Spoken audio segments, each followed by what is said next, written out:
नमस्कार, जय हिंद।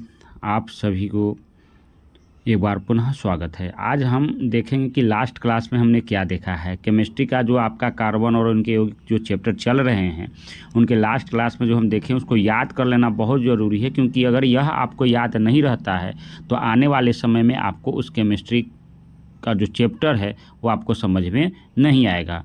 तो सभी स्टूडेंट से यही आग्रह है कि आप इस चीज़ को बढ़िया से समझ के याद कर लेंगे, जो नहीं आए हैं वो भी। और एक बात हमेशा याद रखें कि वैसे स्टूडेंट जो क्लास अब रेगुलर नहीं है, हम मात्र 5 से 6 महीना 10th अब बच गया हुआ है आपका, प्लीज़ आपसे रिक्वेस्ट है कि आप क्लास रेगुलर और टाइम पे आए, जो आपका क्लास का टाइम है।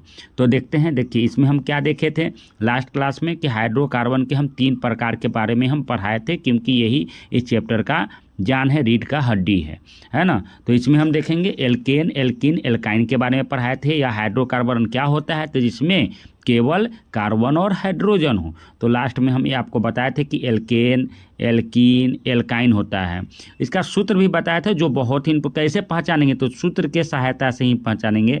जैसे यहाँ देखिएगा एल्केन, तो एल्केन का क्या होता है, तो जिसमें कार्बन, हाइड्रोजन जो है वह कार्बन के दुगने से दो ज़्यादा। देखिए इस बात को देखिएगा, यहाँ पे कार्बन जो है, हाइड्रोजन जो है वो कार्बन के दुगने से दो ज़्यादा होगा, तो हम जान जाएंगे कि यह एल्केन है।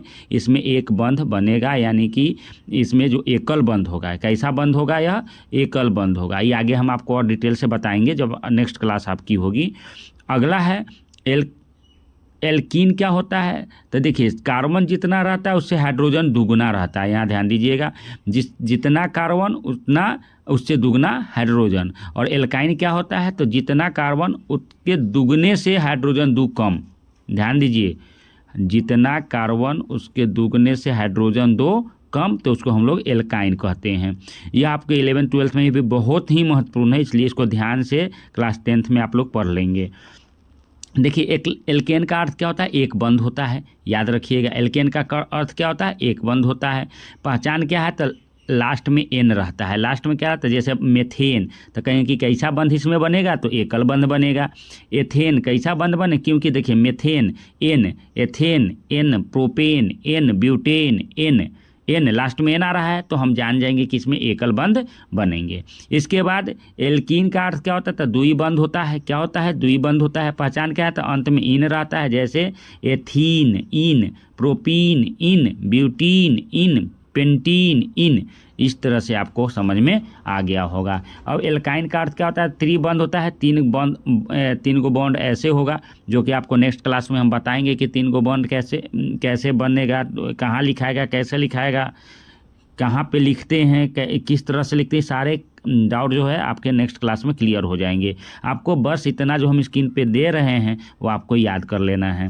एल्काइन का अर्थ क्या होता है, त्रिबंध होता है। पहचान क्या आता है, लास्ट में इन रहता है, जैसे एथाइन इन, प्रोपाइन इन, आइन रहता है, सॉरी इन हम लिख दिए हैं, इसमें आइन होगा। क्या होगा, आइन होगा। इसमें यहाँ पे थोड़ा मिसप्रिंट है, आइन होगा। क्या होगा, आइन, आ ई न, आइन, आइन होगा। क्या होगा, आइन। तो इस तरह से आपको समझ में आ गया होगा कि इसमें क्या होगा, इसमें आइन होगा। तो पहचान क्या होगा, जैसे एथाइन देखिए आइन, प्रोपाइन आइन, ब्यूटाइन आइन। तो अब इस सब चीज़ याद करने के पहले आपको सबसे महत्वपूर्ण है कार्बन के मूल शब्द जो है उसको याद कर लेना। किसी कार्बन एक रहेगा तो उसको मेथ कहेंगे, कार्बन 2 रहेगा तो उसको एथ कहेंगे, या कार्बन 2 रहेगा तो उसको एथ से शुरू करेंगे, कार्बन 3 रहेगा तो उसको पोप से शुरू करेंगे, कार्बन 4 रहेगा तो उसको ब्यूट से शुरू करेंगे, कार्बन 5 रहेगा तो उसको पेंट से शुरू करेंगे, कार्बन 6 रहेगा तो उसको हेक्स से शुरू करेंगे, कार्बन 7 रहेगा तो उसको हेप्ट से शुरू करेंगे। और इससे शुरू करने के बाद यह सब लगाना है आपको। इससे शुरू करने के बाद यहाँ ध्यान दीजिएगा, जैसे C1 है, जैसे यहाँ देखिएगा C3H8 है, तो यह 3 से दुगना से 2 ज़्यादा है हाइड्रोजन। तो C3 को पहले क्या कहते हैं, यहाँ ध्यान दीजिए, C3 को कहते हैं पोप। तो पोप दुगना से 2 ज़्यादा है, यानी इस ग्रुप में आ गया, इस ग्रुप में आ गया, यानी पहला ग्रुप में आ गया। इसमें हम क्या जोड़ते हैं, एन जोड़ते हैं। क्या जोड़ते हैं, एन। तो प्रोपेन क्या हो जाएगा, प्रोपेन। अब देखिए इसमें देखिए, इसमें ध्यान दीजिएगा, कार्बन 3 को हाइड्रोजन छोड़, यानी 3 क्या दुगना है, यानी कार्बन का दुगना हाइड्रोजन।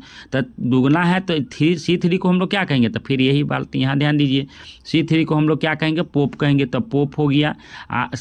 6 है यानी दुगना है, तो दूसरा में आ जाइए, क्या लिखेंगे, इन लिखेंगे, तो प्रोपीन हो जाएगा। क्या हो जाएगा, प्रोपीन। इसको देखिए 5 दूना 10 और 2 कम, दुगना से 2 कम है, तो दुगना से तो पहले तो C5 को क्या कहेंगे, पेंट कहेंगे, तो पेंट हो गया। और दुगना से 2 कम है यानी कि थर्ड वाला आ गया, हमारा ये वाला आ गया। तो ये वाला आ गया, तो इसमें आइन जोड़ेंगे। क्या जोड़ेंगे, यहाँ थोड़ा मिसप्रिंट है, आइन जोड़ेंगे। क्या जोड़ेंगे, आइन। और जब आइन जोड़ेंगे तो क्या हो जाएगा, पेंटाइन। इसी तरह देखिए ये दुगना से, देखिए 2 और 2 दूना 4 और 2 को घटाएंगे तो 2, यानी हाइड्रोजन दुगना से 2 कम है, किससे, कार्बन से।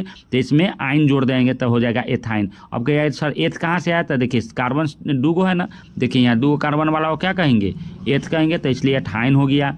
10, तो 10 वाला को डेक कहेंगे, आइन जोड़ेंगे तो डेकाइन हो जाएगा। क्यों आइन जोड़े, आइन क्यों जोड़े, क्योंकि दुगना से 2 कम है, कौन, हाइड्रोजन।